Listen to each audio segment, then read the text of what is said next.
Hey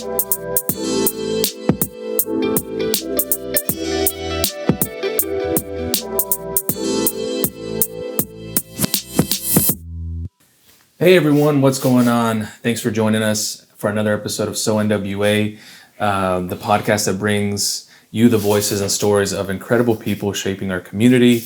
I'm your host, JC, and as always, I have my brother here, Enrique, my co-host. What's going on, man? How are you? What's going on, Juan Carlos? I'm doing good, man. I feel like I'm turning into the weatherman because every time we start these episodes, I always refer to the weather. It's important, man. So I'm gonna do that today. Today it's a nice sunny day, not much cloud, about 75 degrees. I think the highest we'll reach is about 80 degrees or so. Sure, man. Good weather is really underrated. I'll tell you that. So, Enrique and I aren't just podcast hosts, but we're also local realtors. When we're not on the mic, we're out in our community helping our clients with their real estate needs. If you ever have any questions or need assistance, we'd love to help. Don't forget to follow and share the podcast on social media. We'd really appreciate it. You can find us on Instagram at So NWA Podcast.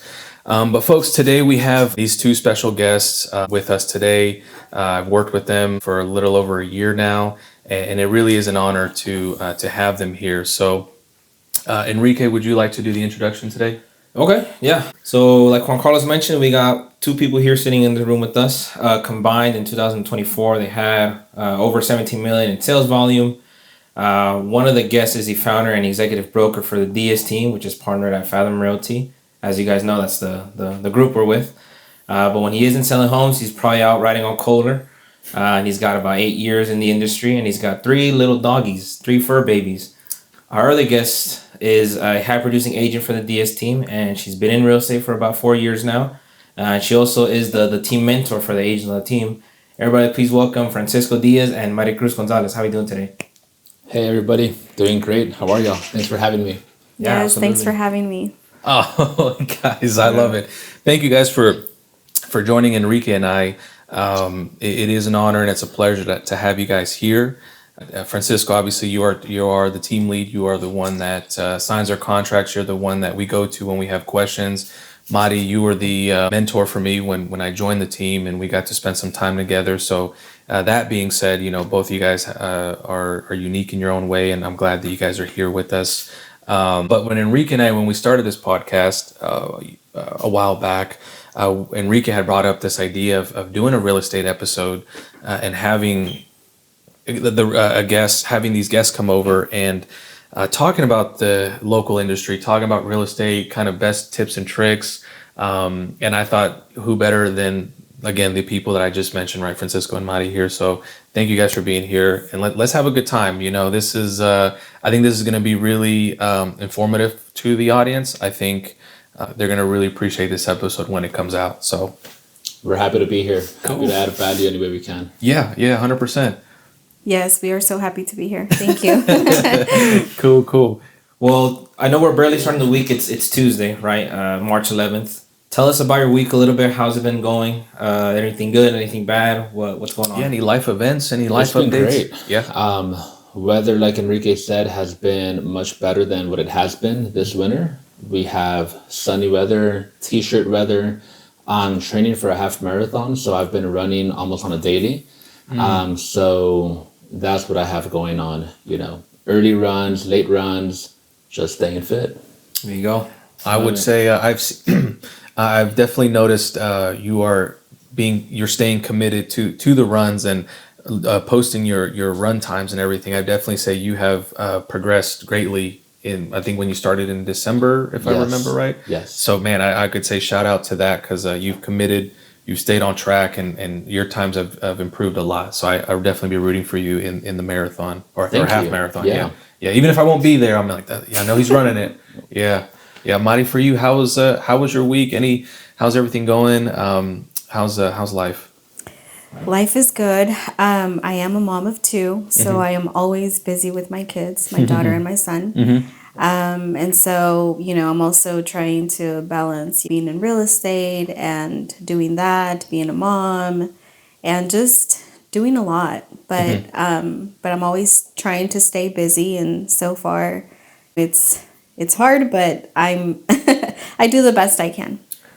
We love that. Let's touch on that a little bit. So you're a mother of two, and you're a full-time real estate agent, right? As we know. Yes. How important is it to you to kind of find that balance in your daily schedule, weekly schedule, monthly schedule, however it is that you break it down? Yeah, so it is very difficult because being a real estate agent is really hard. Managing the time is also difficult, especially because some of your clients, would want you to show them houses or just really do the job morning, afternoon. And with my kids being in school, and I mean, they're still young. Well, that's good that as we get more, at least some for myself who's just started the industry, I think that balance is really important. So I think there's lessons that you can give to others that are also starting in the industry. So I think that's really, really important. So, but one of the things that we do in this podcast is we like to ask each other these kind of questions, random questions. So that way the audience can get to know us. And one of these questions that I came up, I use this question generator and I think this is kind of funny being that we're all realtors here. What is your favorite room in your house and why? My favorite room is going to be my office for sure. Oh, okay, cool. Yeah, Okay. I feel like no one goes in there aside from me. Okay. And so everything is pretty much left how I leave it. No one messes with anything. Okay. And so it's really just my happy place. It's just chill. So my office for sure. You got a special lock on it that no one can enter? or Special anything? lock, yeah. Okay, cool. Well, I like it. Francisco, how about you? What is your favorite room in your house and why? I agree with Mari. My favorite room is my office. I am most productive in my office. I have a stand-up desk, so I get to kind of walk around, be standing, not be still, get my phone calls in, lock in, I'm focused. And personally, I enjoy working from home because I feel that I could be more productive overall instead of having to commute to a brick and mortar office. So by far my favorite room. I like it. I like it. Enrique, how about you? What is your favorite room in your house and why? I'd probably say the bathroom. To some people that is the office. What are you talking about? That's the office? That's to Oh, some there you people that go. is the office. No, all jokes aside, I'll say the bathroom just because typically you're in there by yourself, right? So you just do what you gotta do, and there you go. You move on with your day. I'd say the bathroom though. Okay, I like it. I like it. No, that's peace and quiet right there, Yeah, right? there you go. As we all know, when you're clocked, in the corporate world or you're 9 to 5, you go to the bathroom and you take the most time you can on that. So I completely get it. I would probably agree. The office, although I share it with I my thought you were wife. agreeing with the bathroom. Oh, sorry, no. I was agreeing with Mari and Francisco. That's funny. Yeah, I would say I agree with them and say that I enjoy my office. I do share it with my wife, but we both kind of have our own desk and try to, if we both need to work. But when I come into my office, I guess you can say you're right. It's set up like Maricruz was saying. It was set up in your own way how you left it. I don't know, say tools or pens or pencils, whatever, all around there. So it feels it feels like you. So. Cool. I like that, Enrique. You took one for the team. I'm the oddball out. Yeah, I said the restroom.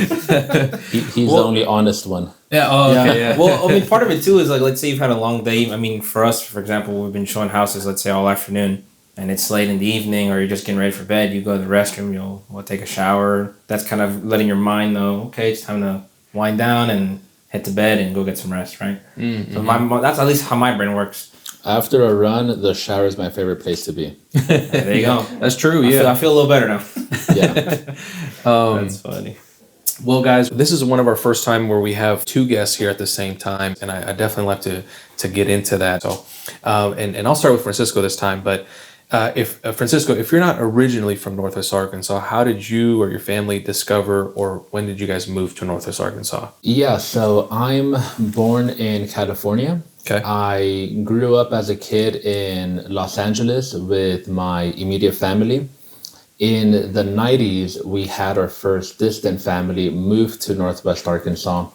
I believe due to work. I think they were told there was job opportunities and affordability, so they came out here. And slowly but surely, my family began migrating over to Arkansas from California. And the majority of us are here now.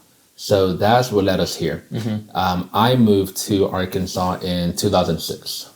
Oh, okay. That's kind of a similar time, Enrique, you moved More here. or less, yeah. Okay. Mine was like 2 years later, 2008. Yeah. And my dad, essentially for the same reason, the market crash happened. He heard there was job opportunity. My mom had her sister over here. So we were like, yeah, let's just go to Arkansas. Yeah. That's what my parents said, right? So Being that we're talking about real estate today, my father bought a home for the first time in 2006 at the peak of the market.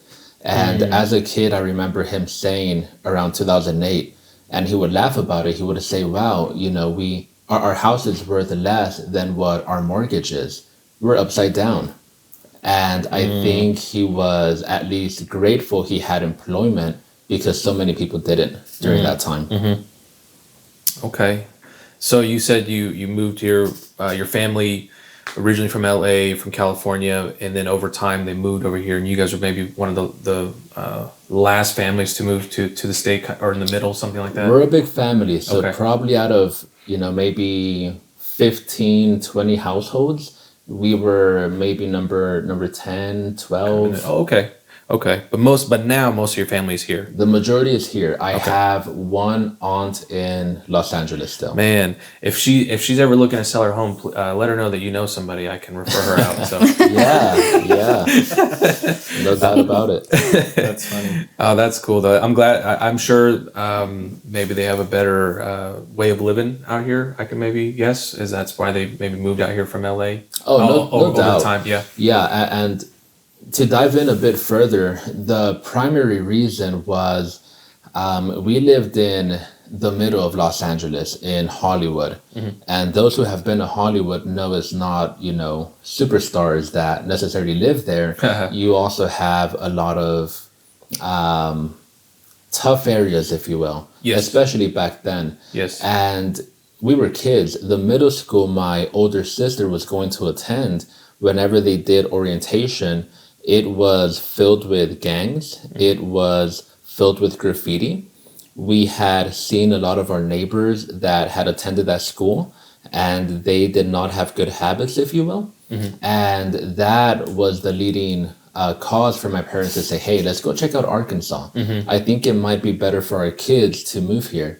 And I think it was a great call because I had a totally different upbringing than I think I would have had growing up in Los Angeles. Oh, for And sure. not to mention, buying a home in LA, even at the time, was more challenging than it is buying a home in Arkansas. My parents bought a 3-bed, 2-bath in Rogers for about $118,000.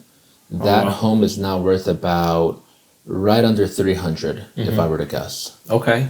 Okay. That's a good. Yeah, I don't think you're gonna find properties in that value nowadays, right? Nope. So to touch a little bit on your parents, where are they from originally? Are they from the United States or? My father is from El Salvador. My mother is from Guatemala. They migrated to the U.S. when they were both 18 years of age. In 1986, they met in Los Angeles. Oh wow. Okay. Yeah. Very cool. Say I got And very similar. Maricruz, what's your background? Are you Mexican? Is that right? Yes, I am Mexican. I was born in Acámbaro, Guanajuato, but I am from a very small ranchito nearby called San Jose. So I was born in Mexico and I was there for like 3 years. And then we moved to California for a couple years. It wasn't very long that we were there. And then we've been here since 1997 here in Arkansas. Oh wow. Nice. You got some deep roots in here, Madi, for sure. That's I've cool. been here for a long time. Yeah, yeah. So I've seen the growth for sure. Yeah. I was gonna say I think we moved here in 96, 97 as well. We're from California as well, my family, and that's how very similar to your story, Francisco, of we had other family come to the area, then they told us, hey, you guys should come over here, but that's when my family moved over here too. So cool. I think we all kind of migrated here. I love it. Yeah, I think the driving factors, at least from what I'm seeing in the room, is somebody had a family member that was either already here or they were going to move here, and that kind of just drove everyone to come this way. I'd be very curious on my side to ask you. I think it was my mother's uncle who told her and my dad to come to Arkansas. I'd be very curious how he found out about this place. It probably was work, maybe like you, Francisco, But yeah, I never really thought of it. I wonder how they hey, you should come over here. Yeah. Yeah, it was just word of mouth. I feel like they put a lot of faith in what their family was probably telling them. Mm-hmm. Like for my dad's case, it was his cuñado, his brother-in-law, is the one who told him about it, and his sister-in-law, as well. They were saying, "Oh, there's a lot of work over here. You guys should come and visit one day, see how you like it, and there's opportunity for you to grow here." Right, and so that's what happened. Especially with the market crash, there wasn't really any work for my dad, at least from Florida. So. Talking a bit about the job economy here, I think it's always been very strong, especially with Walmart, all the chicken poultries or a lot of factory jobs. I know back then there were jobs available, and that led to many people moving to Northwest Arkansas. And word of mouth was probably the biggest way that people learned about it. And it's interesting now, word of mouth is still existent, but many people do their own research on best places to live in America, and Northwest Arkansas comes up. I've met people that had no ties to NWA at all, and they moved here solely because they did research. And they saw there's jobs, there's business opportunities, safety, outdoor recreational activities, and just overall a great lifestyle to live in. I like So it's interesting how it's kind of changed a bit as well over time. Yeah, I mean, especially now with everyone having access to the internet and modern technology, it makes researching a lot more convenient, I feel. Yeah, for sure. Is that how you got into real estate? How did you guys figure that out? Did you just start doing research? I'm kind of curious about how you guys got your foot in the door or the beginning of it. And we'll start with Maricruz this time around. So for me, I feel like when I bought my first home, I was like, I think that would be something I would want to do in the future. So Was it with the experience that you had with your agent, or was it more just the process of actually buying your house? it was more of the process. I feel like it was very interesting to me, and it almost seemed fun is how I felt. But yeah, so when I bought my first house, that was really what I was like, hey, maybe I would really enjoy doing that. When you said it was fun, I think of like Selling Sunset on Netflix or something like that, right? Well, I say it was fun because, it was a brand new home. We were able to, select like the tile, like the paint. And so it was a lot of fun. So that was really one of the reasons as to why Join real estate. Do you still feel that fun now after 4 years in the industry? I do. I really enjoy it. Believe it or not, I do. Yeah. Not that it's fun, but it's a learning experience. Right. I'm always learning, I feel. And so I That's how I truly feel. enjoy it. Yeah. Yeah, I feel like you learn things every day in the business that we're in, even if you have many years of experience. So Yeah. That's true. I think I feel like the real estate industry is definitely an industry that someone can just tell you what these things are, but you really got to do them or see them firsthand to remember it for future transactions. And sometimes things just don't come up, right? You can have a list of all these things, and that until it actually happens, you're like, oh, yeah, now I remember. Yeah, but Francisco, what keeps you passionate about being in real estate? Ooh, Yeah. passion. That's huge. Honestly, I want to say I just have a passion for business. Ooh. I like the ability to create. Okay. I like the ability to take initiative, and if I have a thought, put it into action. I think it's the entrepreneurial spirit in me. This is the only business I've ever truly done is real estate, but I still feel the entrepreneurial spirit whenever I'm thinking of innovative ways. How can we grow? How can we do a deal? How can we come up with solutions? Both whenever we work on our business and in our business with our clients. As you guys know, many deals can get complicated. Many deals could be challenging to put together, but like the art of the deal, man, is fun. So I really enjoy it. It's also a really good career that allows you the flexibility to make your life how you want it to be. You can mold your life, and you decide when are you clocking in, when are you clocking out. I believe in work-life integration, not necessarily a balance. There's no balance in real estate, as we all know, because we could work early mornings, late nights, weekends. So when do we get off? Well, the client kind of dictates that. So I believe more in integration, right? So maybe I do a morning run or a morning workout, then I go work. Or maybe I have a busy day showing properties on the weekend, but how can I mix in time with my wife or time for myself? And there's always something new. So it's fun, and that's what keeps me going. That's what keeps me passionate. I like it. I like it. I think the integration, how you use that, I think that's actually very true for real estate, because I'm still on the real estate work-life balance, but I think that might be a better Mind shift. mind shift. There you go. Yeah. I think that actually might be a little bit better, because I think that is true. We do have that client that we have to attend to. So yeah, definitely. Well, I mean, oftentimes the people that we work with, they're working 8 to 5, 9 to 5, 10 to 7, right? They're typically working in the middle of the day whenever we're doing our day-to-day activities, right? So oftentimes if you want to meet, show property, it's going to be after hours, quote unquote, if you will.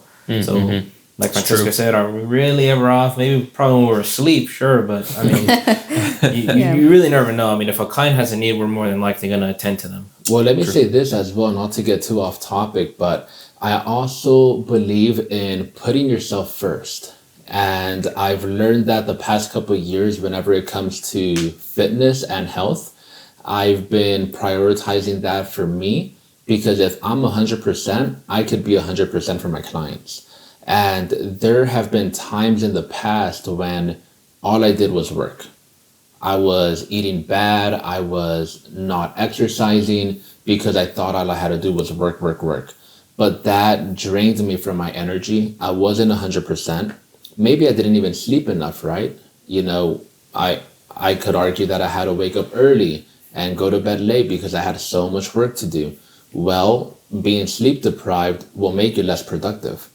So I believe in putting yourself first, and then again, that integration, having the time and being 100% for your client. I like that. I like that a lot. And that makes sense too.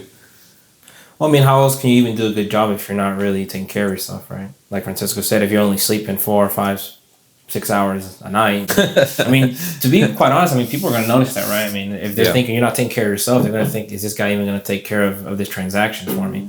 How is this guy going to do a good job for me if he's not even putting himself first? Yeah. At least I would think that way if I was a buyer. 100%. And that's typical too. Like in any, I don't say in typically any job, if you come late to work, if you're not ready for work, if you're not in a good mindset, kind of your employer looks at you. In this case, our employer would be the client. They would be like, man, this guy's late all the time, doesn't answer my phone calls. Right. And just like, again, if you work for a company. But these next few questions, guys, are a little bit more direct when it comes to real estate. And I'd be very curious to, even for you and I, Enrique, me and you, to answer these questions too. So, and we'll start with Enrique here and kind of go this way. Enrique, what is one piece of advice you'd give to first-time home buyers that they usually don't hear? That they usually don't hear. One thing I'll say to buyers is there's never really a right or wrong time to buy. Like in terms of the market per se, I think the right time to buy is whenever you feel most comfortable, whenever you feel ready, whenever you think you can, okay, I'm going to pull the trigger and go talk to a lender. I'm going to see how much I can get pre-qualified for. I'm going to pull the trigger and fill out this offer. I think that's what's important, right? Because market conditions play a big part in when you can probably buy a house. But the biggest thing, in my opinion, is whenever you feel the most comfortable and most ready to purchase a property or sell your property even. But if they're just really not ready emotionally or motivationally speaking, I mean, why would they even want to put themselves in that position? You know what I mean? Yeah. And we'll jump over here to Maricruz. Yeah, so something that I always like, to tell a first-time buyer is that I always like to make them aware of, like, the maintenance of the home. You know, to not forget good that there's, you know, maintenance that comes with, you know, the home. And I say that because, you know, we help people sell. And so we obviously want people to get the most out of their homes. But unfortunately, some people forget about maintenance, you know? Very true. That's just something that I always like to bring up. Yeah, very true. Francisco, how about you? What's something that, what advice you give to first-time home buyers that they usually don't hear? Man, there's a ton. Just to, Yeah, there's a lot. There is a ton. There's a lot. Yeah, of there is a things, lot. yeah. I have a thought, but just to piggyback off what Maricruz say, I agree with advising the buyer. There's maintenance that comes with the home. Same if you buy a car, you need to get that oil change. You need to do tire rotations, get new tires, check on your liquids, etc. With a home, many times I'll hear, I want an affordable house. You know, let's go bottom price point. You know, something not too new, so I can get into an affordable property. And my response is great. If that's your budget, no problem. However, let's keep in mind that some of the older homes may require more maintenance than you expect. And HVAC life expectancy could be 10 to 15 years. And if we're looking at a home built even in 2000 or 2010, and it has the original HVAC system, you might be liable to a full replacement in the near future. Do you have the funds for that? Do you have the funds for new appliances or a new roof? You know, if you have an old roof, the insurance company may say, we're not going to insure it. It's too old. That's expensive. Yeah. So that's important to balance. You know, do you want an older home? Do you want a newer home? Do you want the lowest price point, or do you want to kind of be in the middle of your budget where you actually get a good product for what you're paying? But my number one advice to a buyer would be, let's schedule a buyer consultation, because every buyer is different. Every buyer need is different. We need to dissect and analyze what are you trying to accomplish, and then we can offer the best advice to them. Oh, I like that. Yeah. That's good too. Yeah. The consultation is a must. Yeah. Oh yeah, consultation is a must for Always. sure. Yes. What about you, Juan Carlos? What do you gonna tell man. a buyer? Some advice for them that they're not typically gonna hear. Man, that's I'll say this, and this happened to me when I bought my first home, and I wish someone would have said something. So let's say you have your budget, and we'll just go off some simple numbers of, let's just say 300,000, and you're looking at a home that's made, let's say 250, so 250,000, but the client really likes the home that's 280, and so naturally you're like $30,000 more. Oh my gosh, that's so much money. I can't afford it, you know. But in reality, from 250 to 280 after 30-year mortgage or typical 30-year mortgage, that might only be an extra, I don't know, maybe $100, maybe $200 on your monthly mortgage. And a lot of times you have that kind of roadblock in your mind to say, oh my gosh, that's an extra 30,000. I don't have 30,000. Well, you forget in 30 years that's really only like an extra $100 on your mortgage, something like that, $100, $200, give or take. Obviously interest rate and all that depends, but that essentially happened to me. And my story was, and me and my wife, we laugh about this all the time. When we got our home, at the time we wanted to get a third car garage, but we had set on a budget of what our home was. But and the third car garage was only like an extra 10, I think it was like $13,000, $15,000 extra. And I was like, oh man, we already quote unquote hit our budget, but we were able to afford more, but we were just stuck on just being careful, I guess you can say. And now we look back on it, man, I wish I would have got that third car garage. It would only have been maybe $50 on our mortgage, which we would have, in hindsight, maybe turned into like an office or a gym or something like that. I'd say, hey, if this is what you're looking for, great. But if you do see something a little bit more and you can like afford it, and your financial institution is backing you, it's not a bad idea. This is really what it breaks down to. So it's a number thing, right? So I would say, as Maricruz and Francisco said, the buyer consultation is really where you're at and giving that advice. I would say that was a story that will forever stick with me. Yeah. I mean, you never know too. Maybe with that consultation, just having that simple, one-on-one with the buyer, that may spark that motivation that they need in order to move forward and really talk about their plans and really see if home ownership is a possibility for them. So I always like that experience, especially when you kind of see that sparkle and twinkle in their eye once they kind of realize, oh my gosh, it is a reality for me. Oh my gosh, I can buy a home in the next year, even 30, 45 days, right? So I always experience that buyer consultation as a positive.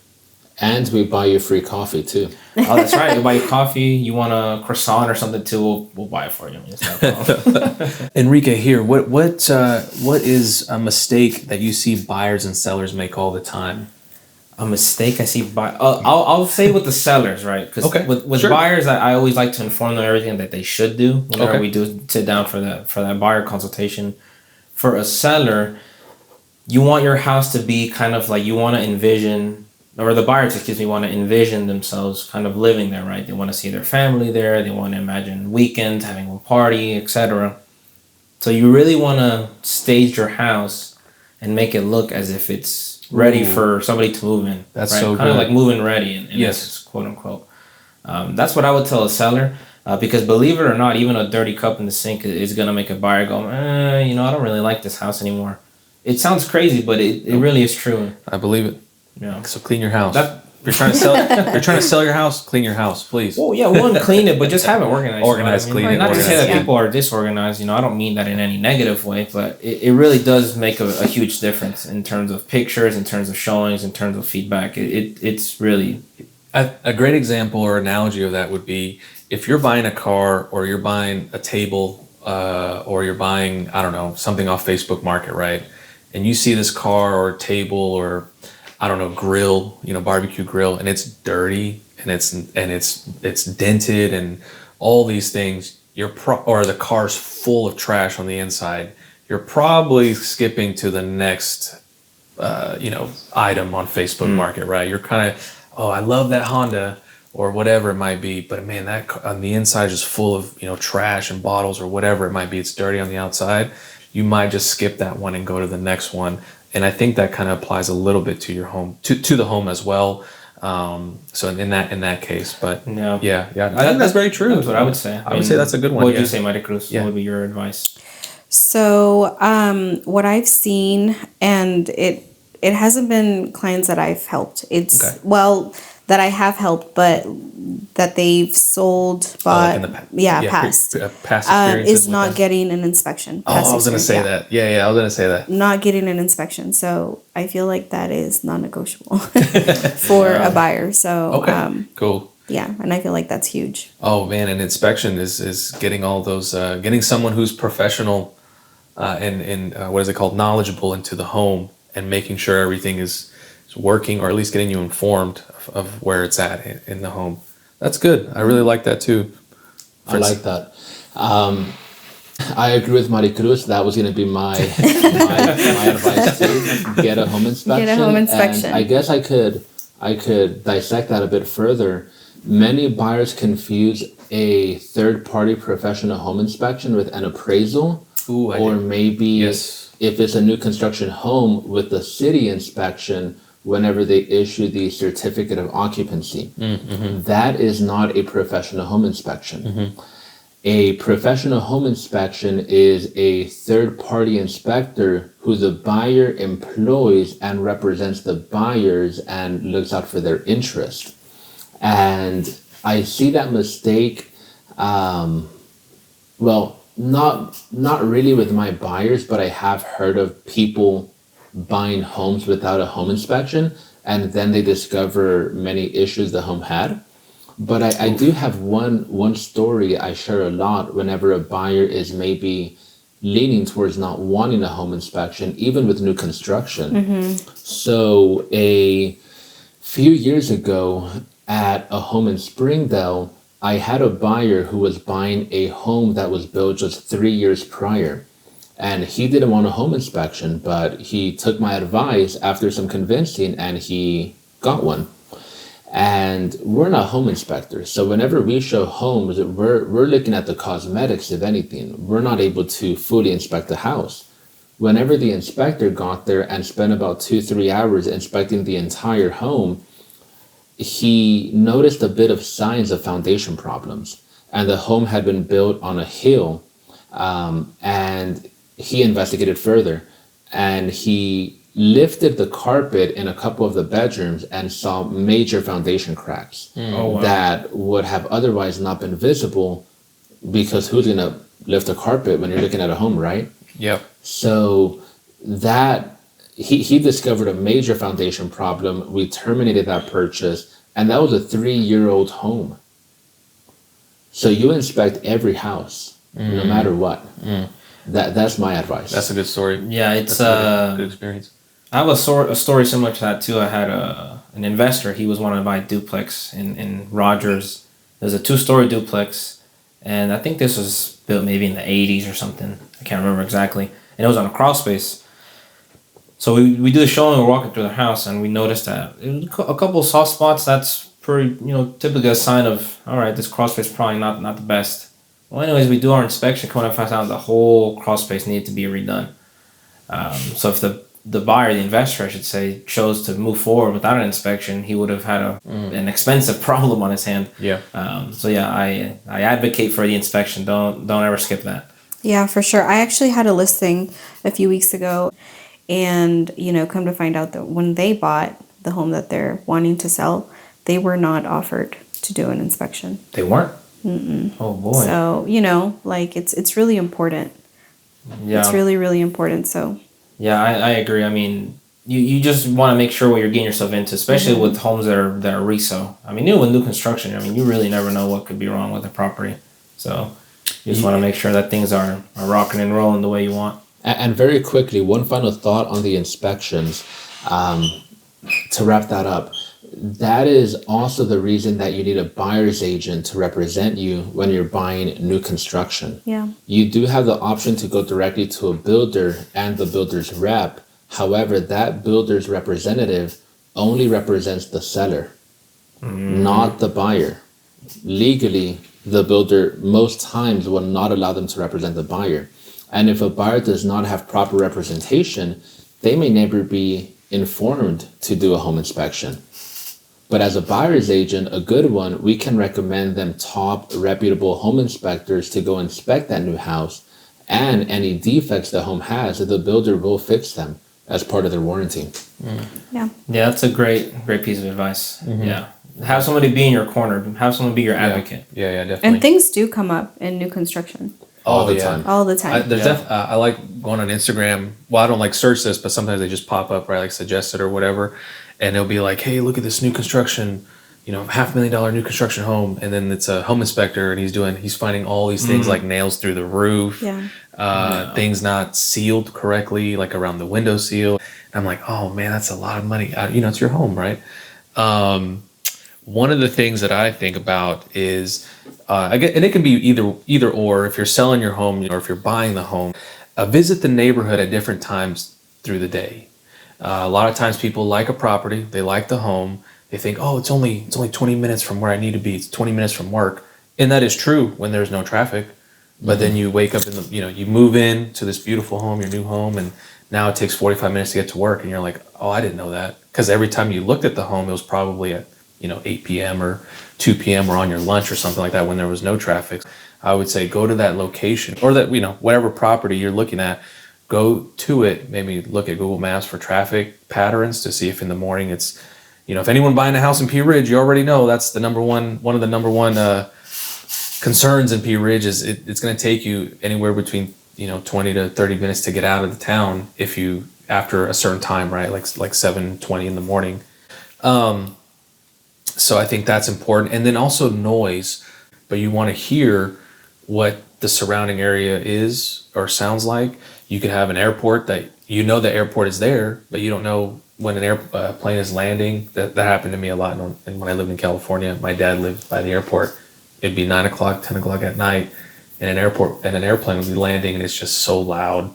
Could be a chicken plant down the street, you wouldn't know, and something smells throughout the day. So imagine you buying your home, and now you have these things that are, I guess, kind of affecting you in a way, or things you didn't think about. So I say visit that neighborhood, visit that location, that property at different times of the day. Ask some neighbors, ask around to see what they like and don't like about the property. I think that's completely valid.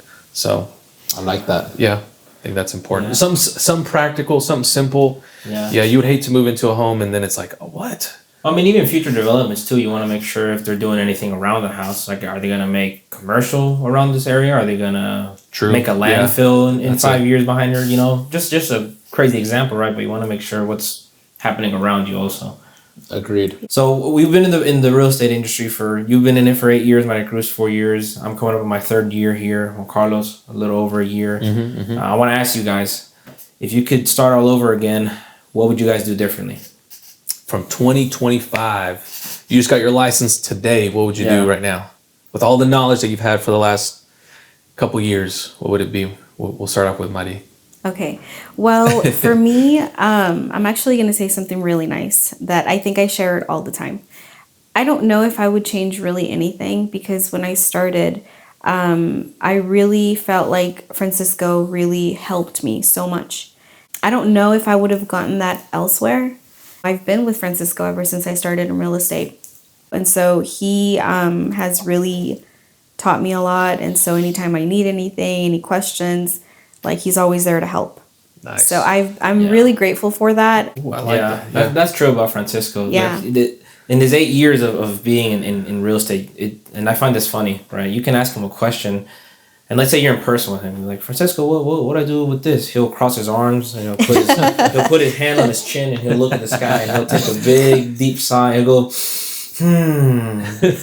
But it's crazy because then he'll give you an answer to your question. Yeah. Like no matter what your question is, he'll somehow always give you an answer. Yeah. And I think that just goes to show the kind of leader he is, the kind of mentorship he offers. Mm-hmm. And so I'm going through the memory bank. A Rolodex. Yeah, but he's very business, and I feel like to the point, you know? And so I like that because do we really have time, you know, to really sit? And nobody has time, especially in real estate, you know? It has been a really good experience. And so I don't have anything that I would really change because I'm overall very content where I'm at. And everything that, you know, that has happened. So Okay. I like it. That's good. That's good. And we'll go across this way. Enrique, how about you? If I could go back in time, I probably would have just figured out that I wanted to be in real estate sooner. But I mean, that I can't control that, right? I mean, that'd be the only thing I would do different. I mean, I'm grateful that I went through all the hardships with real estate, right? I'll share with the audience. The first year I was in business, I actually lost money, right? You have to pay for your license. You have to pay for the exams, pay for your continuing education. I didn't perform that first year. I was in the hole. And so you start thinking, oh my gosh, what did I get myself into? But now sitting where I'm at now, I'm actually grateful for those experiences because I think it really sets you up for success now, especially with more experience going on. So that's the only thing I would change different. If I could go back, just start it sooner, but I really can't do anything about that. Francisco, how about you? That's tough. That's tough. I don't know what I would do differently, but in hindsight, vision is always 2020. And if I had the knowledge now, if I had the knowledge then that I have now, my business would have kicked off much sooner because I also struggled my first year. There was a lot of lack of information, at times lack of direction. I honestly didn't know what I got myself into.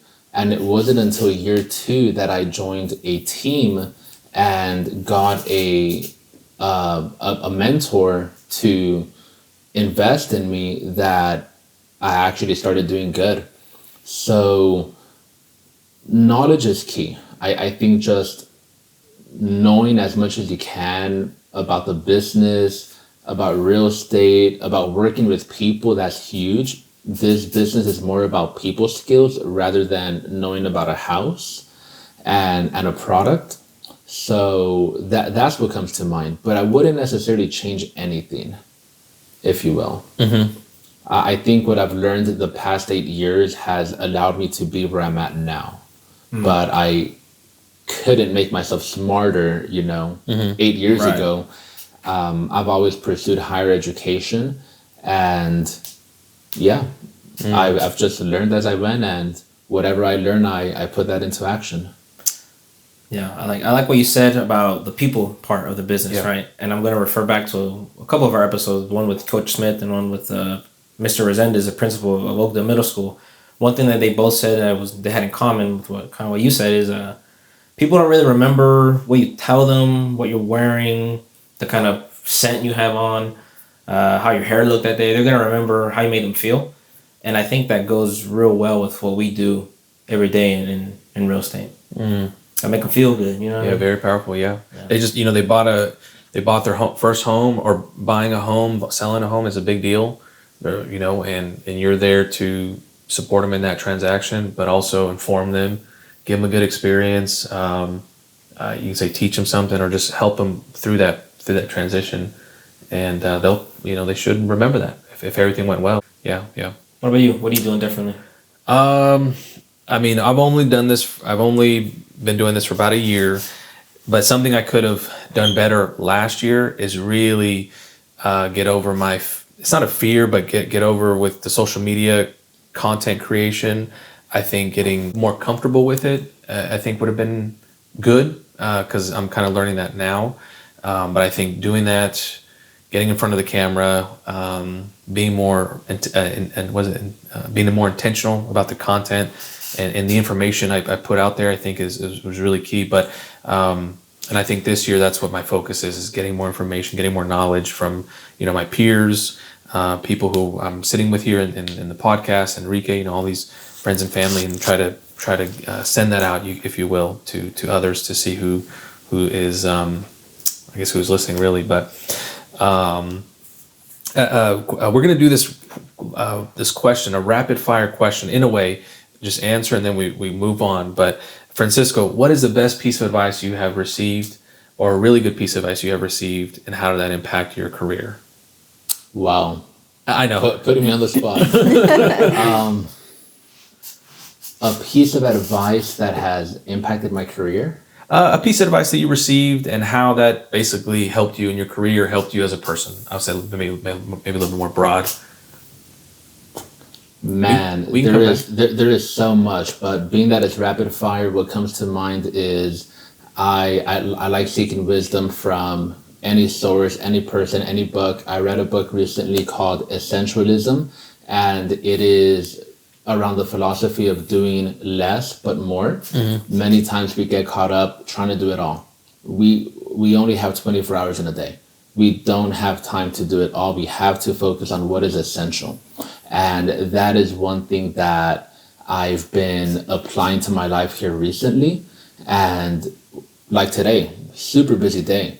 What I ask myself is, what is the most essential thing I need to get done right now, in this hour, or this morning, or by the end of the day, that'll make everything else easier or unnecessary. So that's one advice I got from a book just this past month. Oh, I like that. Essential. Maricruz, how about you?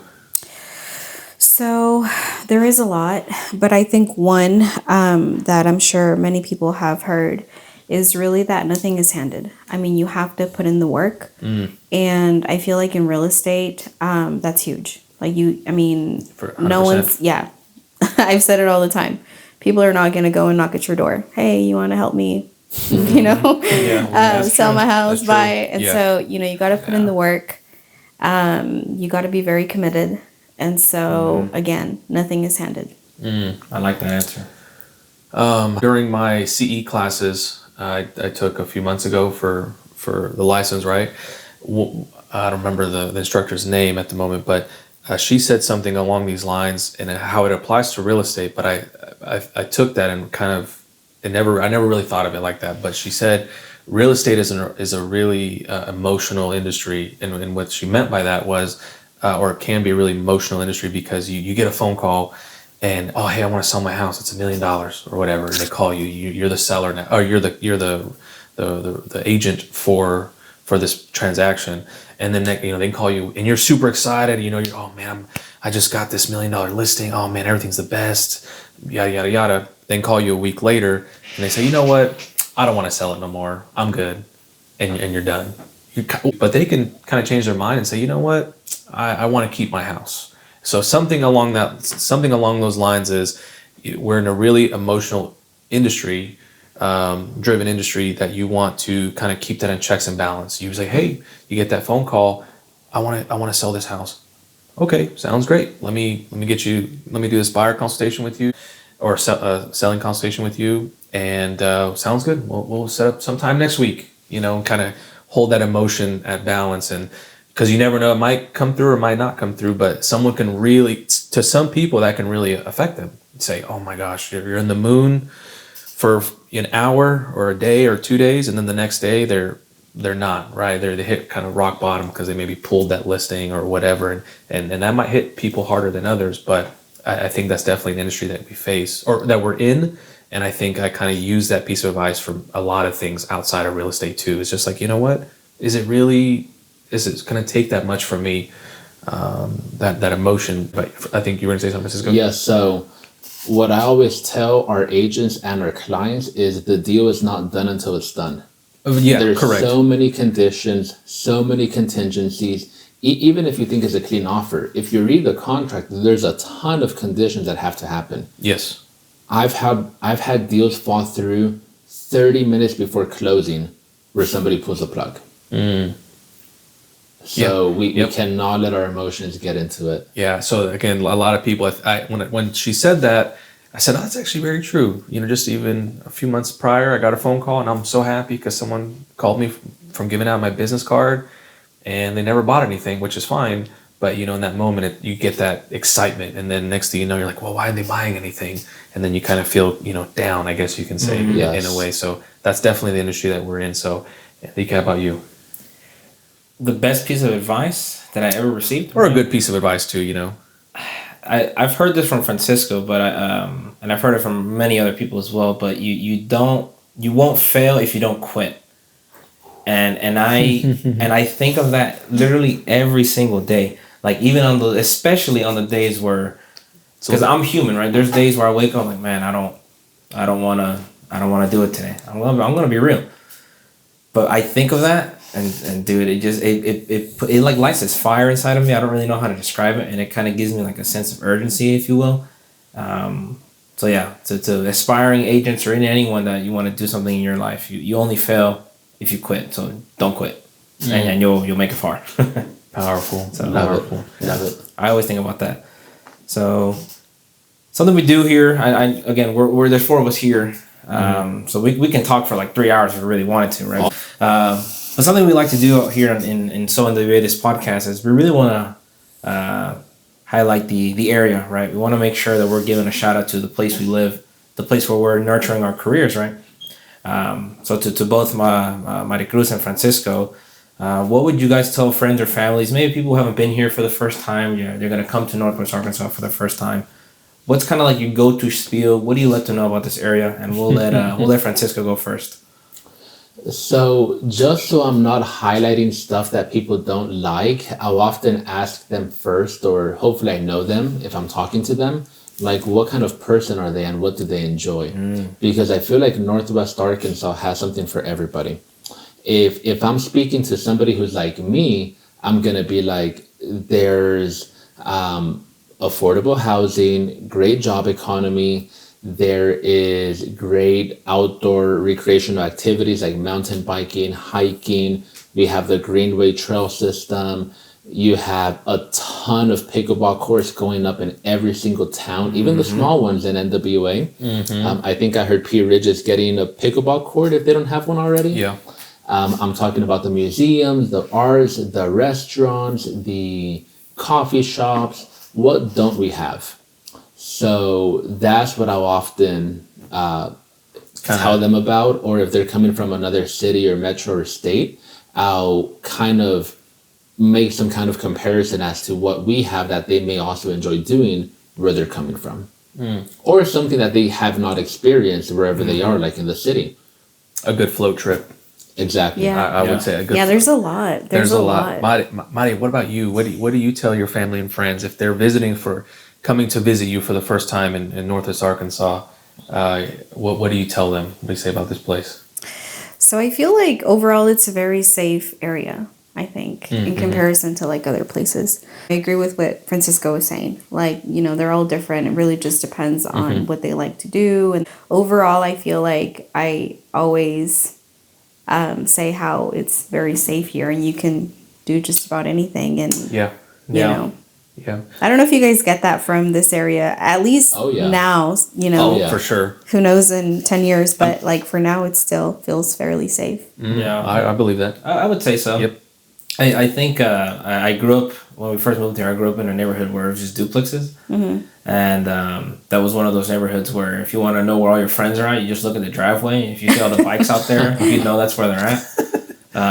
So yeah, I mean, even as a kid, I felt pretty safe, right? Yeah, I don't same. really remember much crime, if any. I mean, crime happens, right? That's inevitable. But I think the area that we're in is a little bit less likely for that to happen. I mean, it's grown, but like I feel like in comparison to like California, you know. Yeah. We still gotta. I would agree. Yeah, we definitely. You still feel that sense of security. You know, safety wherever you're walking downtown. People are friendly. People are friendly. Yeah, I would agree. Kind of kicking it a little bit fast forward. Again, another rapid fire session in a way. And Maricruz, I'm gonna start with you as well. Any hidden gem in this area, Northwest Arkansas, a hidden gem for you? It can be a restaurant. It can be, you know, a park. Gosh, that is tricky. Yeah. A hidden gem. Hidden gem. You're like, man, not a lot of people know about this. I can come back to you if you'd like. Yeah. Yeah. Okay. Enrique, how about you?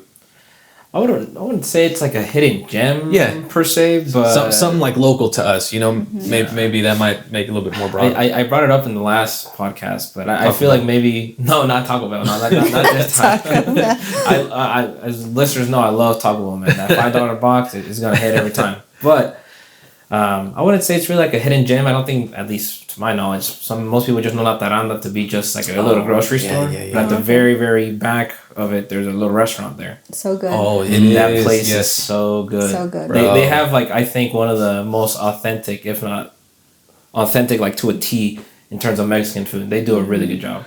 I'm probably gonna go there for lunch either tomorrow or Thursday. I would go. Yeah. That for me is a place where, I mean, I think you see La Taranda, you're thinking, I'm not gonna go to the grocery store. What am I gonna do there? You know. No, But the food is really good. it's so good there. Do a is team really meeting good. there, sponsored by Waco. Shout out Waco. Shout out Waco. Yeah. Francisco, how about you? Hidden gem that lots of people maybe don't know about, or just even one of your hidden gems. You're like, man, this is my spot. I'm obviously biased. I'm a huge coffee guy. Okay. And I think, and I'm proud to say I've recommended it to a few out-of-state people already, and they've said, wow, that's good coffee right there. And that's going to be Boulder Coffee. They have one in Pinnacle Hills, Rogers, and Fayetteville. Okay. And they have such a good dark roast coffee bean. People who prefer a sweeter drink don't tend to like Boulder because it is pretty bold, hence the name. Like, it's a good, strong coffee. But people who love coffee, I recommend Boulder Coffee. Now, we have a huge coffee scene in Northwest Arkansas. So you can probably find several to go to, and many are more aesthetically pleasing, or they have great business models. They have a huge presence, but Boulder Coffee is my number one place at the moment. Okay. For me, one of my hidden gems is going to be Sassafras, and I think I'm saying it correctly, Sassafras Winery in Springdale. Winery. Oh man, you know, I'm not necessarily a big wine drinker. You know, I can have a glass here and there, I guess, but the location and of itself is so beautiful during spring, summer, fall. In the winter, it's not, you know, because all the trees are out, right? But during the winter, all the trees are dried up and gone. But their location is really, really pretty. I think it's a hidden gem. It takes a minute to get there too. It's like in the back of Springdale, right on the east side of Springdale. But very nice location, good people. Such a unique build of location because it has like different levels, I guess you can say, outside. So I think that's a lot. And again, you know, we're in the middle of the States. Not a lot of people think there's I guess a winery in the middle of the States, more or less. But there is one, and I would say I wouldn't know if I think it's good, but yeah. That's a good hidden gem. As a matter of fact, I guess I'm helping them with a bit of publicity because that is what I'm currently gifting my clients as closing gifts. Oh, nice. I started doing closing gifts this year, and they get a bottle of sassafras wine. Oh, nice. So I bought a dozen, and I'm actually heading to a closing here now, and I have one in my car that I'm going to give to my client. Okay. And they also have a lot of very nice event venues at Sassafras. My wife's school had an event there for a Christmas formal, and it's beautiful. Yeah, they have great wine, great scenery. You're in the countryside, great outdoors, and the aesthetic is really Instagrammable, if you will. 100%. Yeah. Mari, did you come up with yours yet? No. Okay. I couldn't think of anything. You know what? She's gonna say Margarita Town, the Las Compas. Oh, the Compas. Yeah, that's a hidden gem. Oh yeah, and they just opened. Yeah, exactly. Yeah. Shout out to Los Compas. Los Compas. Yeah. Margaritaville. No? Margaritaville. Oh, yeah. that's my bad. Yes, I think they it's have. Margarita I Town. really do feel like they have really good birria. Like for sure. the ramen and the quesadillas are really good. So shout out to my birria is bussin', like my brother said, bussin'. Yeah, it's good. All right. Well, guys, we have one more segment, I guess you could say, is for this for our podcast. So Enrique, I'm gonna let you do that real fast. So something we do on this podcast is the previous guest has left a question for you guys to answer. So whenever you answer this question, you'll go ahead and leave one for our next guest, and that kind of just ties in all the episodes together. So the question that was left for you both to answer was, if you can change anything in NWA, what would it be? And we'll start with Francisco again. If I could change anything. Wow, that's deep. It's virtually impossible, but if they could have a beach, that'd be awesome. That'd be kind of cool. An ocean, tropical. Oh, you know what? I have it. The weather. Oh. The winter is not the most fun. I enjoy the snow. I enjoy a few cold days, but whenever we get into just nasty weather, what's the point? Stuck indoors. We're in the natural state. Yeah.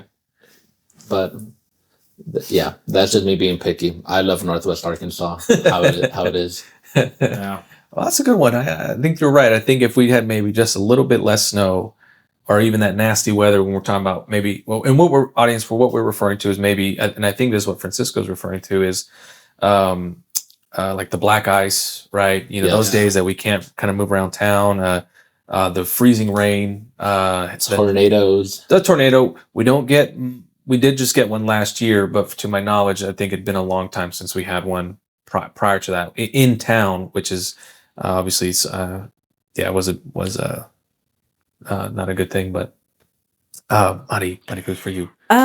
So I really think that the area is overall really good. Yeah. But I would like to see like more shopping, like that's so like good. More What stores. What store would you like? I can't think of one, but I mean, just more stores, more shopping, more maybe entertaining. I don't know. I think an outlet center like the one they have in Branson, Missouri, or in the big cities would be good. Yeah. I enjoy having the Pinnacle Promenade. Mhm. Yeah. But truthfully, I don't shop there. Yeah. Unless it's Lululemon. I'm a huge fan. But in general, their items are very expensive. Right.